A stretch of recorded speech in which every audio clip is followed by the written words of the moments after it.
خلیفہ حضور محسن ملت سید محمد ارشاد علی باپو قبلہ دامت برکاتہم القدسیہ،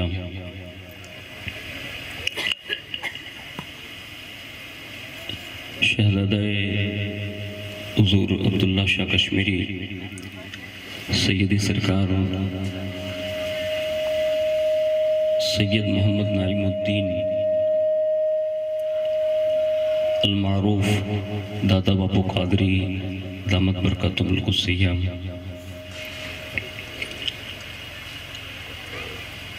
نبیرہ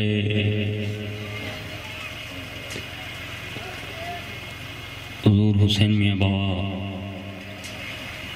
حضرت علامہ مولانا سید محمد حنیف میاں باپو قادری دامت برکاتہم العالیہ،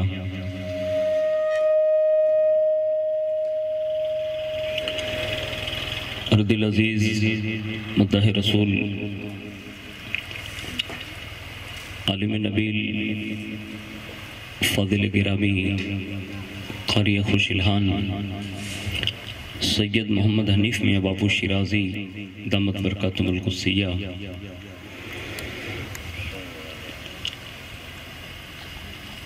مشفق و مہربان حضرت مولانا ابراہیم صاحب قبلہ دامت برکاتہم العالیہ، عزیزم برادر گرامی علی وقار حضرت علامہ مولانا جعفر ہاشمی صاحب قبلہ ہاشمی دامت برکاتہم القدسیہ، دیگر معزز باوقار سادات کرام علماء ذوی الاحترام گرامی قدر برادران اسلام، عفت مآب خواتین اسلام، السلام علیکم ورحمۃ اللہ وبرکاتہ۔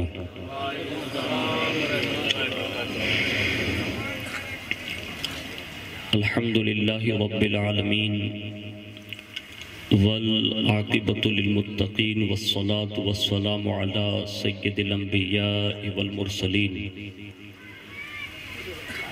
وعلی آلہ واصحابہ وازواجہ وذریاتہ واہل بیتہ وابنہ الغوث الاعظم الجیلانی ومعین الملت والدین والشیخ الاسلام والمسلمین اعلی الحضرت الامام احمد رضا وعلی عباد اللہ الصالحین اجمعین، اما بعد فاعوذ باللہ من الشیطان الرجیم، بسم اللہ الرحمن الرحیم، واصبر نفسك مع الذين يدعون ربهم بالغداوة والعشي يريدون وجهه ولا تعد عيناك عنهم، صدق الله العظيم وصدق رسوله النبي الأمين المختار الكريم، ونحن على ذلك لمن الشاهدين والشاكرين والحمد لله رب العالمين۔ آئیے سب سے پہلے دستور اہل سنت والجماعت یعنی کہ مسلک اعلیٰ حضرت کے قدیم دستور کے مطابق ہم سب کے آقا و مولا حضور سراپا نور سیدنا محمد الرسول اللہ صلی اللہ تعالیٰ علیہ وآلہ وسلم کی بارگاہ پر نور میں جی لگا کر درود پاک کی نظریں پیش فرما لیں۔ اللہم صلی علی سیدنا مولانا محمد معدن الجود والکرم وعلی آلہ واصحابہ وبارک وسلم، صلاۃ و سلام علیک یا رسول اللہ صلی اللہ تعالیٰ علیہ وسلم۔ حصول برکت کے لیے پورا مجمع ایک بار اور نبی اور آل نبی پر درود پاک کی نظریں پیش فرمائیں۔ اللہم صلی وسلم وبارک علی سیدنا و مولانا محمد النبی الامی الحبیب العالی القدر العظیم الجاہ وعلی آلہ واصحابہ وبارک وسلم، صلاۃ و سلام علیک یا رسول اللہ صلی اللہ تعالیٰ علیہ وسلم۔ حصول برکت کے لیے ایک بار اور محبت سے جی لگا کر درود شریف پیش فرما لیں۔ اللہم صلی علی سیدنا مولانا محمد معدن الجود والکرم وعلی آلہ واصحابہ وبارک وسلم، صلاۃ و سلام علیک یا رسول اللہ صلی اللہ تعالیٰ علیہ وآلہ وسلم۔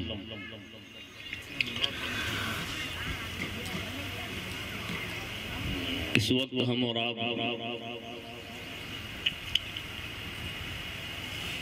گھاٹوڑ کی مائے ناز شخصیت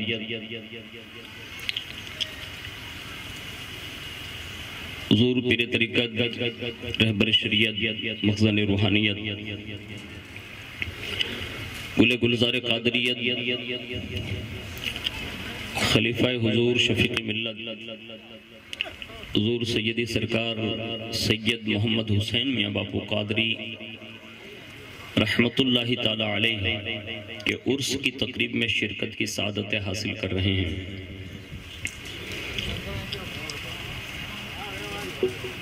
اللہ رب العزت کی بارگاہ میں ہم سب مل کر دعا کریں کہ اللہ رب العزت ان کی بارگاہ کی حاضری اللہ اپنی بارگاہ میں قبول فرمائیں اور ہماری آنے والی نسلوں کو حضور اور حضور کی اہل بیت کی سچی اور پکی محبت عطا فرمائیں۔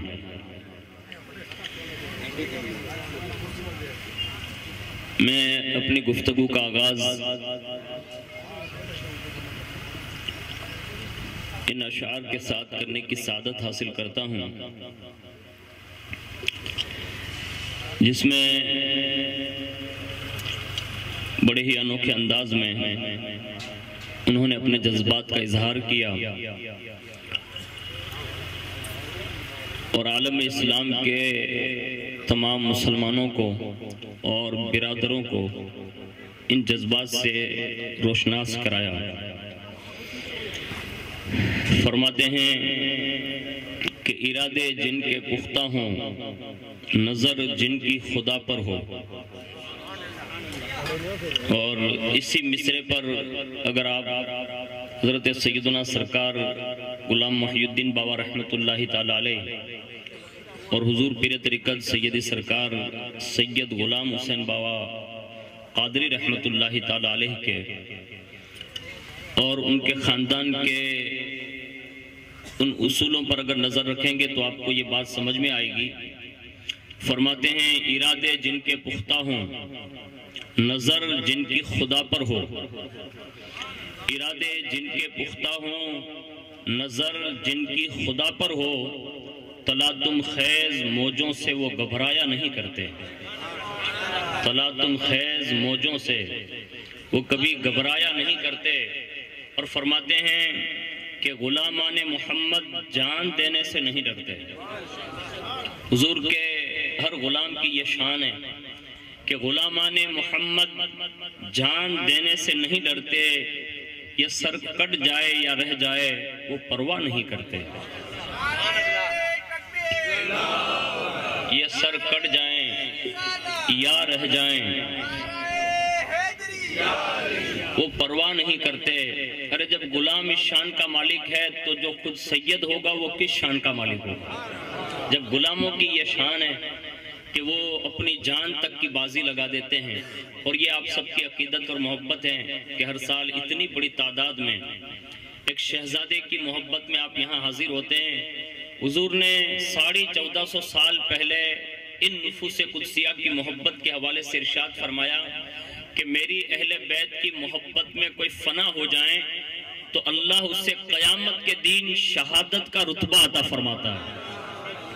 اور فرمایا اگر کوئی یہ چاہتا ہے کہ وہ پل صراط پر سے آسانی سے گزر جائیں تو فرمایا وہ میری اہل بیت سے محبت کرے، اللہ اسے پل صراط آسانی سے پار کرا دے گا۔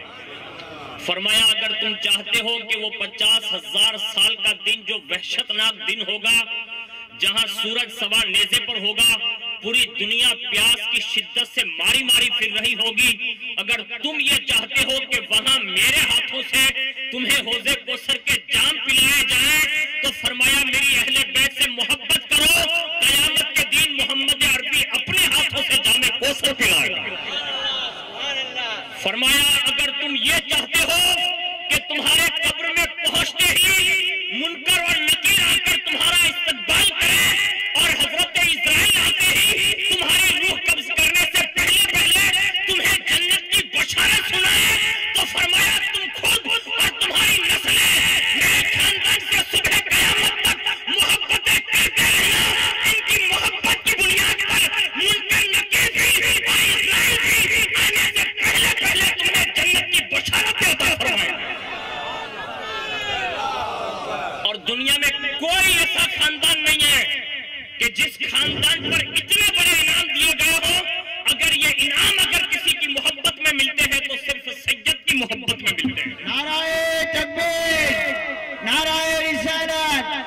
محمد حسین بابا کا دامن.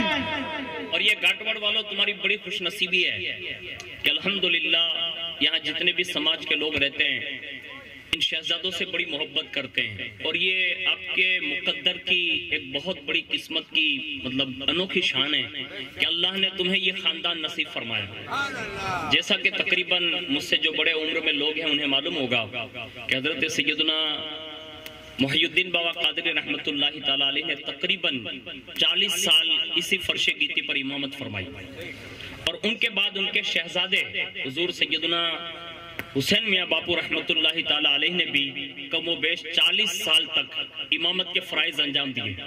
اور یہ امامت کو ہم اور آپ مطلب جو لوگ اس لائن میں ہیں انہیں معلوم ہوگا کہ بڑا مشکل دور ہوتا ہے، لیکن انہوں نے 40 سال نکال کر یہ ثابت کیا کہ صبر جو کربلا سے چلا تھا نا وہ صبر آج بھی قائم اور دائم ہے.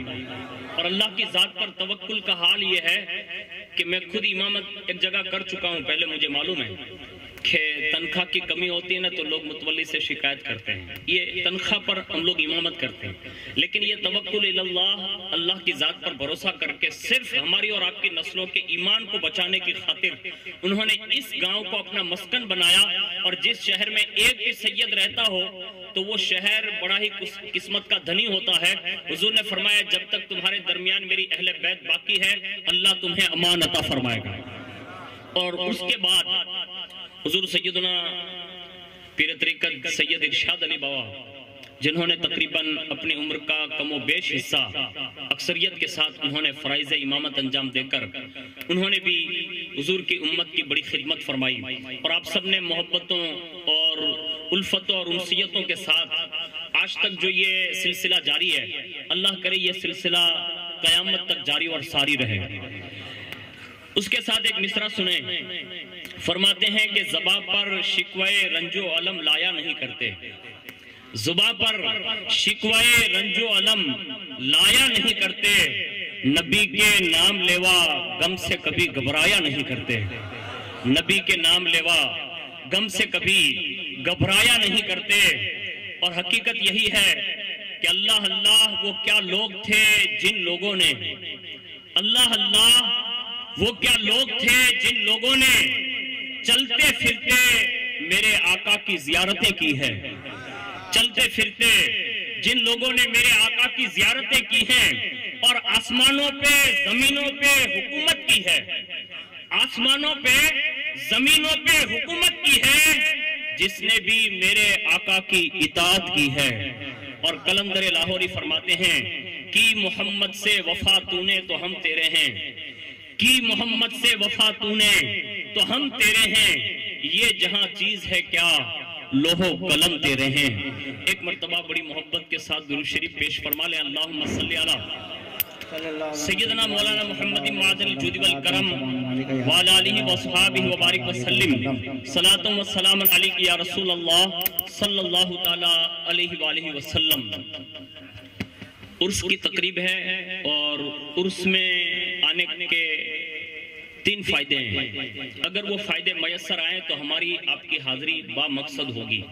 وہ 3 اصول سن لیں اور اس کے بعد آیت کریمہ کے تحت چند باتیں جو ہم سب کے کام آئیں اسی باتیں عرض کرنے کی سعادت حاصل کروں گا. پہلا اصول یہ ہے اور اس کا مقصد یہ ہے کہ جب بھی کسی مزار شریف پر جایا جائے تو اس کا مقصد کیا ہونا چاہیے.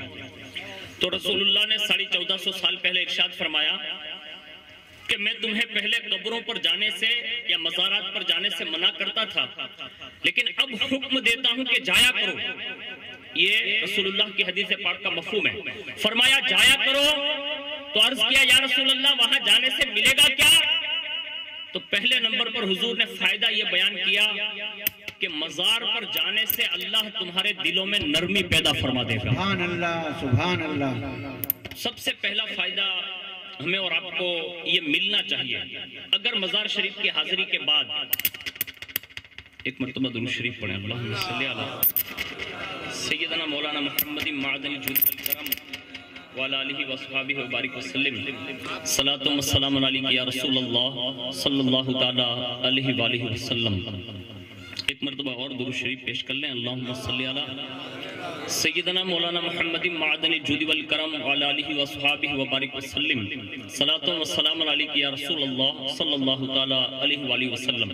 تو میں یہ عرض کر رہا تھا کہ مزار شریف پر جانے یا قبر پر جانے کا پہلا فائدہ یہ ہوتا ہے کہ اللہ دل میں نرمی پیدا فرما دے گا، اور یہ دل ہی کی نرمی ہے۔ دیکھیے صاحب عرس کے اس عظیم موقع پر جہاں بہت سارے مسلمین یہاں حاضر ہیں، وہاں اسی ہندوستان کی محبت کے ناطے اور یکتا اور بھائی چارگی کے ناطے بہت سارے غیر مسلم لوگ بھی یہاں موجود ہیں، اور اس سے یہ پتہ چلتا ہے کہ صاحب مزار کا یہ تصرف ہے کہ وہ اپنے در پر بلا کر سب کو نوازتے ہیں، اور سب کی اپنی اپنی مانگنے کی نیتیں ہوتی ہیں۔ جو جس شان سے مانگتا ہے نا، تو وہ بزرگ لوگ ہیں جن کی شان یہ ہے کہ وہ اپنوں کو بھی دیتے ہیں اور پرایوں کو بھی دیتے ہیں، اور سب کو نوازتے ہیں۔ دوست دشمن کوئی بھی ہوتا ہے نا تو سب کو دیتے ہیں۔ لیکن انداز دیکھیں آپ اس گاؤں کا کہ الحمدللہ رہتے وہ مزار میں، لیکن وہ ہمیں سبق دے رہے ہیں کہ ہندوستانی ہونا تو مل کے رہنا پڑے گا آپ کو۔ یہ قبر کے اندر رہنے والے لوگ درس دے گئے، لیکن ساتھ میں یہ بھی بتا دوں کہ مانگنے کا سلیقہ بھی ہمیں اور آپ کو آنا چاہیے۔ جب جوگی جیپال پہلی بار بارگاہ غریب نواز میں حاضری دیتا ہے اور جب قدموں میں گرتا ہے نا، تو غریب نواز نے فرمایا تھا جوگی مانگ، اور اس نے مانگی بہت بڑی چیز تھی۔ اس نے ابھی کلمہ طیبہ نہیں پڑھا تھا، اس سے پہلے اس نے یہ مانگا، کہا میں نے سنا ہے کہ آسمان کی سیر کوئی نہیں کر سکتا، لیکن آپ چاہیں تو کروا سکتے ہیں۔ یہ غریب نواز کی شان ہے، یہ صاحب مزار کی شان ہے۔ کہا اگر آپ چاہیں تو آسمانوں میں بھی لے جا سکتے ہیں، اور میں یہ چاہتا ہوں کہ لوگ کہتے ہیں یہ آسمان دعا ہے، کوئی چیز نہیں ہے، میں دیکھنا چاہتا ہوں کہ یہ آسمان ہے کہ نہیں۔ غریب نواز نے ایک توجہ ڈالی نا تو چوتھے آسمان تک پہنچا دیا تھا۔ یہ حقیقت ہے، یہ تاریخ کا وہ باب ہے کہ ابھی کلمہ پڑھنے سے پہلے چوتھے آسمان تک اس نے کہا اور آگے، کہا چوتھے آسمان سے آگے جانے کے لیے تجھے محمد عربی کا دامن چاہیے۔ یعنی اب کلمہ پڑھ لے مسلمان ہو جا، کلمہ پڑھ لے گا تو اور بھی سیر کرائی جائے گی۔ کلمہ پڑھا مسلمان ہوا۔ جوگی جیپال کا نام غریب نواز نے عبداللہ بیابانی رکھا، اور آج بھی الحمدللہ پورے ہندوستان میں جب ہماری کوئی نہیں سنتا نا، تو آج بھی اپنے سارے لوگ جا کر غریب نواز کو داستان سناتے ہیں کہ حضور اب کوئی نہیں سنتا، آپ ہی فریاد سن لیں۔ اسی کو کسی شاعر نے کہا تھا، اجمیری سرکار یہ میرے خواجہ ہی کچھ ایسے ہیں، کرے سب کے دل پر حکومت وہ راجہ ہی کچھ ایسے ہیں، اور ہندو مسلم سکھ عیسائی سبھی در پہ آتے ہیں، اور وہ سب کی جھولی بھرتے ہیں، داتا ہی کچھ ایسے ہیں۔ اور یہ ہمارا الحمدللہ ہندوستان کا ایک تاریخی مرحلہ رہا ہے کہ ہندوستان کی سرزمین پر ہم اور آپ سب مل کر ان بزرگوں کا ادب بھی کرتے ہیں، احترام بھی کرتے ہیں۔ آج جہاں ہم سب مل کر اس بارگاہ میں چادر پیش کرتے ہیں، اپنا خراج پیش کرتے ہیں، صدیوں کے بعد بھی غوث پاک کے ان لال نے یہ بتا دیا کہ حقیقت یہی ہے کہ دل اتنا نرم کر لو، اتنا نرم کر لو کہ سب کے لیے تمہارا دل سمندر سے بھی زیادہ وسیع ہونا چاہیے۔ لیکن آج ہمارے حالات یہ ہے جو میں بیان کرنے جا رہا ہوں، اللہ ہمیں اور آپ کو سب کو معاف کریں۔ ہمارے حالات یہ ہے کہ ہمارے یہاں شادی ہونا تو موٹ باپو ریحانہ ہوئے، کاکا ریحانہ ہوئے، بھتریجو ریحانہ ہوئے، بھانیو ریحانہ ہوئے، ماسی نو આવતા હોય, ભાઈબા નો આવતા હોય, નણંદ નો આવતી હોય, ભોજાઈ નો આવતી હોય, અને બધા એવા ટાટિયા ઠેરાવે કે જીસીબી લીન ખેંચો ને તોય ભળના ખેડા આગળ ન વધે। یہ حالات ہے ہمارے، کمزور دل ہے ہمارے۔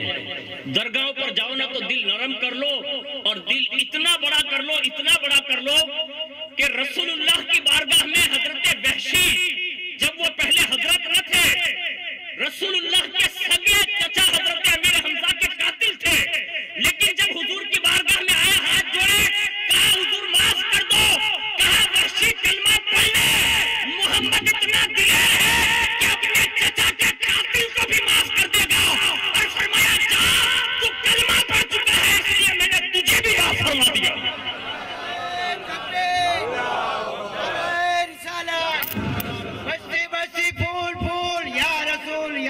آج ہم چھوٹی چھوٹی باتوں پر لوگوں سے بھیڑ جاتے ہیں، ہم اپنوں سے بھیڑ جاتے ہیں۔ دل وسیع کرنا سیکھو، اس لیے کہ دل جس کا نرم ہوتا ہے نا تو پھر وہ دشمنوں کو بھی پانی دے دیتا ہے۔ اور یہ رسول اللہ کا دربار ہے، غریب نواز کا دربار دیکھیں نا آپ، غوث پاک کو دیکھیں آپ، ان بزرگوں کو دیکھیں. آپ نے نہیں سنا یہ جتنے بھی سفید بال والے لوگ بیٹھے انہیں معلوم ہوگا، جوانوں کو بھی معلوم ہوگا جنہوں نے حضور سیدی سرکار حسین میاں بابا قادری رحمۃ اللہ علیہ کی زندگی دیکھی ہے. جب بھی کوئی پریشان ہوتا آیا، تعویذ دیا یا دورہ دیا یا ہاتھ پھیرا، اس نے کہا حضور اچھا ہو جائے گا. کہا اللہ پر بھروسہ رکھ، اللہ اچھا کرنے والا ہے. یعنی یہ ان کا دل ہے. اور جب وہ اچھا ہو جاتا کوئی سنانے آتا کہ حضور آپ کی وجہ سے اچھا ہو گیا، کہا میرا کچھ نہیں ہے، جو کچھ بھی ہے وہ اسی رب کا فضل و کرم ہے. یہ ان کے جملے ہمیں اور آپ کو دلاسا دلاتے ہیں. ان کے دل اتنے بڑے ہوتے ہیں. آج بھی آپ دیکھیں سینکڑوں دنیا کے لوگ، یہ شہزادوں کی شان ہے. یہ دیکھیے عبداللہ شاہ کشمیر بابا کے شہزاد گانا تشریف لائیں. نعرہ تکبیر، نعرہ رسالت، نعرہ حیدری، خواجہ کا ہندوستان. تو یہ بڑے لوگ ہیں، دل اتنا نرم کر لیں. اور جس کا دل نرم ہوتا ہے نا تو پھر اس کی شان سنیں. ابو جہل نے رسول اللہ کے لیے کنواں کھدوایا. کنواں سمجھتے نا، تو اب وہ جب کنواں کھدوایا اور حضور اسی راستے سے گزرا کرتے تھے، جب حضور گھر سے باہر نکلے نا حضرت جبریل علیہ السلام آ گئے. کہا محبوب یہاں سے نہ گزرے، راستہ کروس کر کے چلے، وہاں کنواں کھودا ہوگا. اب جب حضور وہاں سے آ رہے ہیں تو یہ ابو جہل اور اس کا لشکر سامنے کھڑا ہے کہ حضور کو یہیں سے گزارنا ہے. اور جیسے حضور نے راستہ کروس کرنا چاہا نا تو یہ بے خودی میں جس نے کنواں کھودا تھا نا، اپنا میں گجراتی میں کہوت ہے کنواں کھودے نے اینٹ پڑے. یہ حقیقت ہے. کسی کے لیے بھی برا ارادہ مت کرنا، اس لیے کہ ہم جب کسی کے تعلق سے برا ارادہ کرتے ہیں اس سے پہلے ہمارا انتظام خود ہی ہو جاتا ہے. کبھی یہ خیال نہیں کرنا کہ میں فلاں کو گرا لوں گا یا فلاں کو پچھاڑ دوں گا، نہیں. اس لیے کہ ساری طاقت اگر آج بھی کسی کے پاس ہے تو وہ خدا کی ذات کے پاس ہے. آج ہم اور آپ بھولے بالے بن گئے، 2-3 فور ویل مل گئی، 2-3 بیگھہ زمین بن گئی، 2-3 بنگلے بن گئے تو آدمی ماں باپ کو بھی پوچھنا بند کر دیتا ہے. میں کہتا ہوں کبھی اس خامہ خیالی میں مت رہنا کہ یہ چیزیں ہمیشہ رہے گی. نہیں، اللہ کی قدرت کا کرشمہ ہے. جسے چاہے وہ دنیا دے دیتا ہے، لیکن جیسا وہ دینا جانتا ہے نا ایسا لینا بھی جانتا ہے. کبھی بھی غرور مت کرنا، گھمنڈ نہ کرنا، تکبر نہ کرنا. اپنا دل نرم بناؤ. کسی کے لیے کنواں کھود کے گرانے کی سازش نہ کرنا، اس لیے کہ اللہ جب کسی کو بلند کرتا ہے نا تو دنیا کی کوئی طاقت اسے گرا نہیں سکتی. اور آپ کو معلوم ہوگا یہ نائبین رسول بیٹھے ہیں، یہ سادات کرام بیٹھے ہیں، یہ مشائخ اعظام، پیران اعظام، اب جتنے بھی لوگ ہیں، بہت سارے لوگ ایسے ہوں گے جن کو چند سالوں میں اللہ نے اتنی ترقی دی ہوتی ہے کہ انہوں نے کبھی خواب میں بھی نہیں دیکھا ہوتا کہ اس شان سے ہمارا بنگلہ بھی کبھی بنے گا. یہ بہت سارے لوگوں کے داخلے ہوں گے. لوگ آج بھی اپنی زبان سے اقرار کرتے ہیں کہ ہماری پاہے تو پائشو نے تو پڑھا تو اپنی دعا کا لگے نا تو اللہ نے گھر بیٹھا بدو دے دی. یہ لوگوں کی زبانیں ہیں. میں کہتا ہوں یہ عوام اس بات کی دلیل ہے، ان کی زبانیں اس بات کا اقرار کر رہی ہے کہ یہ سب کچھ ہماری محنت ہے، جد و جہد سے نہیں ملتا. جب کسی میٹھی نظر والے کی نظر پڑ جاتی ہے نا تو اللہ راتوں رات بیڑا پار کر دیتا ہے. اور اس کو صدیوں میں لوگوں نے داخلے دیے ہیں، میں بھی آپ کو بتاؤں گا. لیکن نیت اچھی رکھیں. کنواں کھدوایا، حضور سے کہا ادھر سے چلیے. اب وہ بے خودی میں دوڑا، ابو جہل خود گر گئے. اور جب وہ گرا نا تو اس کے چیلے چپیلے جو تھے وہ نکالنے آئے. اور جب نکالنے آئے نا تو جتنا مطلب ہاتھ لمباتے ہیں وہ اندر اتنا چلا جاتا. لوگوں نے دوریاں لائی، رسیاں لائے، رسیاں ڈالنے لگے. جتنی رسا اندر جاتی نیچے کی تہ جو ہے نا وہ اور اندر جاتی. پتہ یہ چلا زمین بھی خدا کی قدرت کا کرشمہ دکھاتی ہے. زمینیں بھی پہچانتی ہے نا بھائی کہ کون کس لائق ہے، کون کس منصب کے لائق ہے. یہ سب کو نہیں ملتا. یہ زمینیں بھی جانتی ہیں کہ کون کس قابل ہے. ہم بظاہر یہ قبرستان میں آتے ہیں، بظاہر ہم قبرستان میں ہیں، لیکن ہم اور آپ یہ سمجھتے ہیں کہ یہ پرانی قبر ہو گئی، یہ ایسی قبر ہو گئی، یہ ایسی قبر ہو گئی. لیکن یہ بھی ہمیں ٹک ٹکی باندھ کر دیکھ رہے ہیں کہ اس وقت جو ہماری حالتیں ہیں کاش ان کو پتہ چل جاتا نا تو یہ کھیل کود میں دنیا میں نہ بستے. یہ بھی کوئی عبادتیں کرتے، ریاضتیں کرتے، اللہ اللہ کرتے، لیکن ہم نے قبر کی اہمیت نہیں سمجھی. سنیں آپ دل سے، یہ زمین ہے نا بہت ہی زرخیز ہے، بڑی نازک ہے اور بڑی سمجھدار ہے. اس نے اپنی تہ نیچے کرنا شروع کیا. جب سب کی کوشش کامیاب نہ ہوئی تو ابو جہل اندر سے کہتا ہے، کہا اب اگر مجھے کوئی اس کنویں سے نکال سکتا ہے نا تو صرف آمینہ کا لال، عبداللہ کا جگر پارا، محمد عربی روحی فدا ہی نکال سکتا ہے.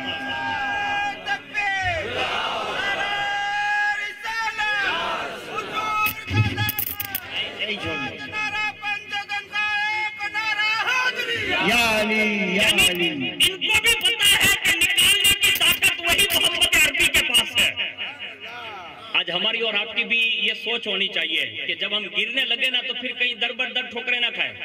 کسی کے سورسز کی ضرورت نہیں ہے. صاحب مزار پہ آئے, محی الدین بابا کے پاس آئے, ان کے شہزادوں کے پاس جائیں, خالی ہاتھ وہ سید اٹھا دیتا ہے نا تو راتوں رات میں بیڑے جو غرق ہوئے ہوتے ہیں نا وہ بھی اوپر آ جاتے ہیں. اور یہ دنیا نے نہیں, کائنات نے دیکھا ہے. میں آپ کو ایک تازہ ترین مطلب آپ کے سمجھ میں آنے والی بات عرض کروں جو آپ زیادہ طور پر اس کو ذہن میں رکھ سکتے ہیں. کربلا شریف کی داستان سنی ہوگی آپ. کربلا واقع ہے. کبھی کبھی یہ لوگ سوچتے ہیں کہ ارشاد علی بابو وہاں تو کائیں نہ تھی نا پڑھنے ہوں دے. یہ لوگوں کی سوچ ہے. سید جو اس حالت میں زندگی گزارتا ہے نا وہ ان کا مختاری صرف یہ وصف ہے, اختیاری جس کو کہتے ہیں. ان کی غربت یا ان کا فقر اس کو کبھی یہ نہ سمجھے کہ معاذ اللہ یہ اس طور پر زندگی گزارتے. نہیں, یہ شہزادوں کی شان ہے. حضور نے ماں بی بی فاطمہ سے کہا تھا بیٹی میں نے اپنی آل کے لیے اور میرے لیے دنیا پسند نہیں کی ہے, میں نے آخرت پسند کی ہے. اس لیے کہ سید خود ہی جیتے جی بھی مختار ہوتا ہے. یہ سید کی شان ہے. اس لیے آپ نے نہیں سنا رسول اللہ کی بیٹی کا جب نکاح ہو رہا تھا تو مولا علی کے پاس بظاہر خود کا مکان بھی نہیں تھا. یہ میں سیدوں کے دادا کی بات کر رہا ہوں. بظاہر مکان نہیں تھا لیکن مختاریت کتنی ہے کہ جس کو چاہے جنت عطا فرمائے. ارے جب ان کے بیٹے اتنی جنت بانٹتے ہیں, ارے بھائی اجمیر شریف کون کون گیا آپ میں سے کوئی گیا؟ کتنے لوگ گئے؟ ماشاءاللہ گھاٹوڑ بڑا مشہور ہے غریب نواز کے سلسلے میں, اور اللہ آپ کو ہمیشہ ہمیشہ کے لیے چشتیت کا فیضان عطا فرمائے.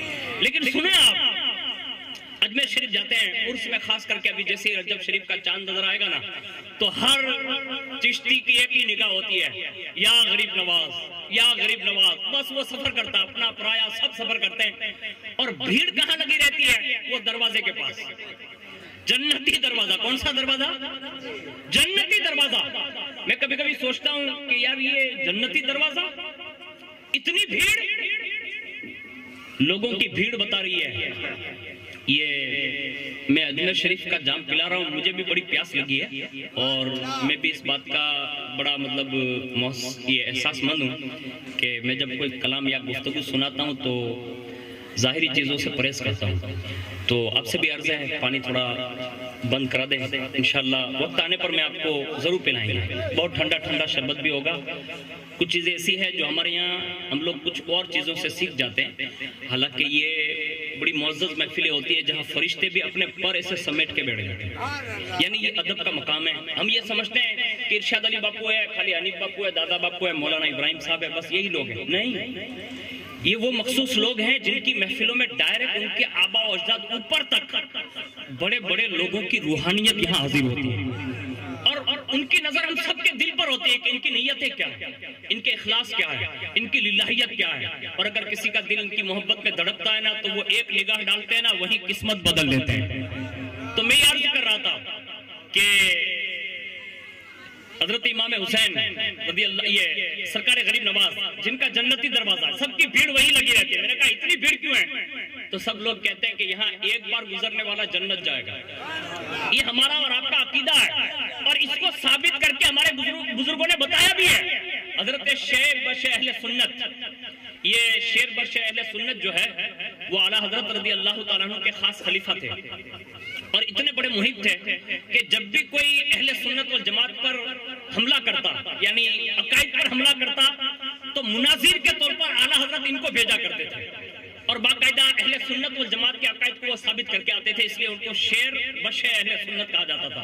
حضرت علامہ حشمت علی خان علیہ رحمہ ایک بار اجمیر شریف سے واپس ہو رہے ہیں, ٹرین میں کسی بدعقیدہ سے ملاقات ہو گئی, بات چیت ہونے لگی. کہاں گئے تھے؟ کہا اجمیر شریف. کبھی کبھی میں بھی مطلب بہت سارے شہروں کو شریف بھی کہتا ہوں, آج بھی کہتا ہوں. جیسے آپ کا گھاٹوڑ لے لیں تو اس کو بھی شریف کہا جا سکتا ہے. آپ کہیں کہ کیا گھاٹوڑ بھی شریف ہو سکتا ہے؟ میں کہتا ہوں اس سے بڑی شرافت کی دلیل اور کیا ہو سکتی ہے کہ کئی سیدوں کے مزار اسی شہر میں ہیں. یعنی یہ سید کا ہونا, یہ سید کو ابھی سید کہتے ہیں, پہلے لفظ سید نہ تھا. یہ اصطلاح پہلے مدینہ اور مکہ کی تاریخ میں اٹھا کر دیکھیں, ہر سید کو شریف کہا جاتا تھا, اور جہاں بھی یہ شریف خاندان پہنچتا ہے اس سرزمین کو بھی یہ لوگ شریف بنا دیتے ہیں. تو یہ بڑی شان کے لوگ ہیں. تو جنتی دروازہ جو تھا وہاں بڑی بھیڑ لگی ہوئی تھی, اور اس بھیڑ کے ناطے جب شیر بش اہل سنت اس جنتی دروازے سے گزر کر جب آپ ٹرین میں بیٹھے تو اس بات عقیدے سے ملاقات ہو گئی، اور جیسی ملاقات ہوئی نا تو پوچھا اس نے کہاں گئے تھے؟ کہا اجمیر شریف۔ اچھا، کہا کہ جنتی دروازے سے بھی آپ گزرے ہوں گے؟ کہا ہاں، بس اتنا سننا تھا نا۔ تو کہا کیوں؟ کہا نہیں سنا ہے کہ آپ لوگ وہاں جاتے ہیں تو جنتی دروازے سے بھی گزرتے ہیں؟ کہا ہاں گزرا ہوں۔ اس نے سونگھنا شروع کیا، جنتی دروازے سے گزرے ہیں تو اس نے سونگھنا شروع کیا نا تو حضرت علامہ حشمت علی خان علیہ رحمہ فرمانے لگے، کہا کیا سونگھ رہے ہو؟ کہا میں نے سنا ہے کہ جنتی جو ہوتا ہے نا، کہا ہاں، کہا اس کے جسم سے جنت کی خوشبو آتی ہے، اس کے جسم سے جنت کی خوشبو آتی ہے۔ تو پلٹ کر آپ نے جواب دیا، بڑے مناظر رہے، فوراً پلٹ کر جواب دیتے، نادان حدیث کا آدھا ٹکڑا پڑھا ہے، آدھا مفہوم تو نے پڑھا نہیں۔ کہا کیا؟ کہا جہنمیوں کو جنت کی خوشبوئیں نہیں آتی۔ یہ جملہ کہا تو ہمارے بزرگوں نے یہ ثابت کیا کہ یہاں سے آ کر کوئی عقیدت سے گزر جائے تو اللہ اسے یہ توفیق دیتا ہے، اسے یہ توفیق دے کر جب گزار لیتا ہے اور اس کی عقیدت مضبوط ہے تو اس دروازے سے گزرنے والا بھی غریب نواز کے صدقے میں جنت جاتا ہے۔ تو اب کوئی پوچھے، اگر گھاٹوڑ میں کوئی پوچھے، کوڑینار میں، ویراول میں، اونا میں، پٹن میں کوئی پوچھے کہ کیا غریب نواز نے جنت سے لے کر کوئی دروازہ یہاں رکھ دیا؟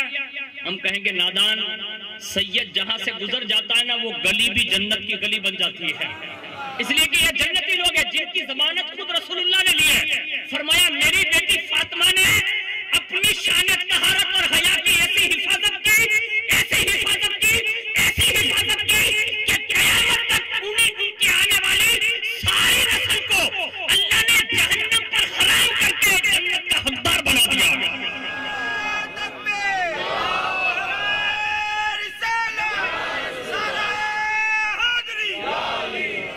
تو یہ بڑے لوگ ہیں اور یہ وہی دروازہ ہے جہاں سے آتے جاتے غریب نماز پڑھنے کے لیے وہ مسجد میں آتے جاتے تھے نا، لیکن لوگ یہ دیکھتے تھے کہ مسجد میں جا رہے ہیں، حجرے میں جا رہے ہیں، مسجد میں جا رہے ہیں، حجرے میں جا رہے ہیں، اور یہ ان کا حجرے میں رہنا، باہر نکلنا یہ لوگوں کی نظریں ہیں۔ لیکن میں ان کے مرید خاص اور خلیفہ خاص کی بات بتا دوں تاکہ آپ کو پتہ چل جائے کہ یہ غریب نواز آتے جاتے کہاں تھے۔ بابا قطب سے کسی نے پوچھا، کہا کہ غریب نواز اتنی دیر تک حجرے میں رہتے کرتے کیا ہے؟ قربان جائیں، فوراً فرمانے لگے، کہا نادان تجھے حجرہ نظر آتا ہے۔ کیا کہا؟ تجھے حجرہ نظر آتا ہے، وقت آنے پر پتہ چل جائے گا کہ وہ جاتے کہاں ہیں۔ چند روز ہوئے نا تو کچھ حجاج کرام حج پڑھنے گئے، جب وہ طواف وغیرہ کر ہی رہے تھے تو کیا دیکھا؟ آگے آگے غریب نواز طواف فرما رہے ہیں۔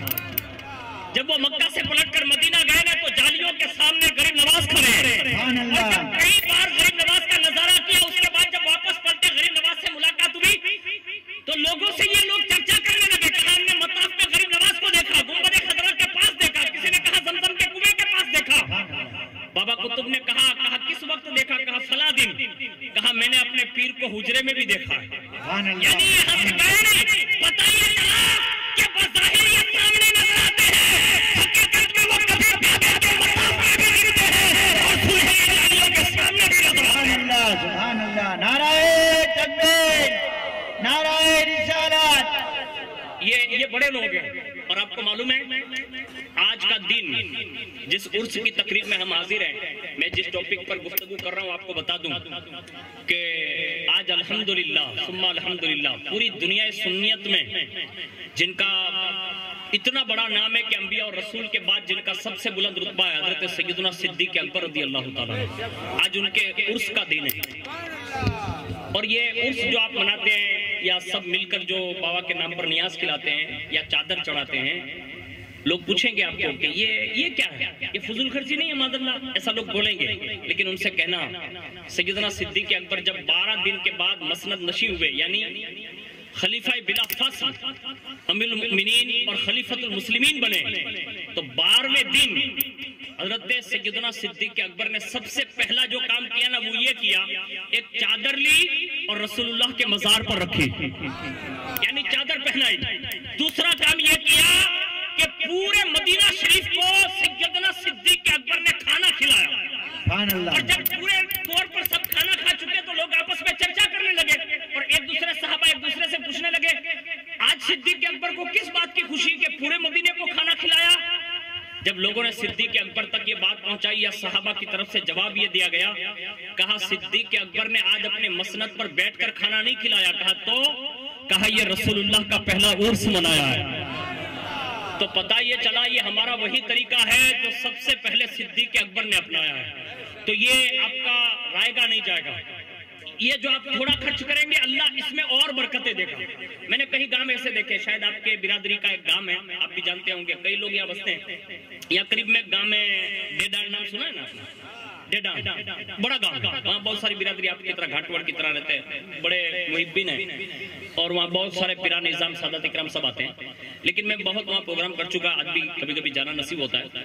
تو وہاں جو کھیتی باڑی والے لوگ ہیں نا، ان کا یہ منشور ہوتا ہے کہ وہ اگر 2.5 بیگھہ ہے نا تو آدھا بیگھہ یوں کہتے ہیں کہ آنے والے رجب شریف میں یہ آدھے بیگھے میں جو فائدہ ہوگا نا وہ سب غریب نواز کی نیاز کر دیں گے غوث پاک کے نام پر۔ یعنی جو جن سے زیادہ محبت کرتا ہے، ایسے ہمیں اور آپ کو بھی چاہیے کہ ہمیں غوث پاک، غریب نواز، حضرت حسین بابا رحمۃ اللہ علیہ، یا جو بھی مزارات یا جن سے بھی آپ محبت کرتے ہیں، اپنی زمین کے اندر کوئی نہ کوئی حصہ ان کا نام منسوب کر دو۔ ان کے نام میں جو برکت ہوگی نا، وہ جو آپ کے نام کا 2 بیگھہ ہے نا، اللہ اس میں بھی برکت دے گا۔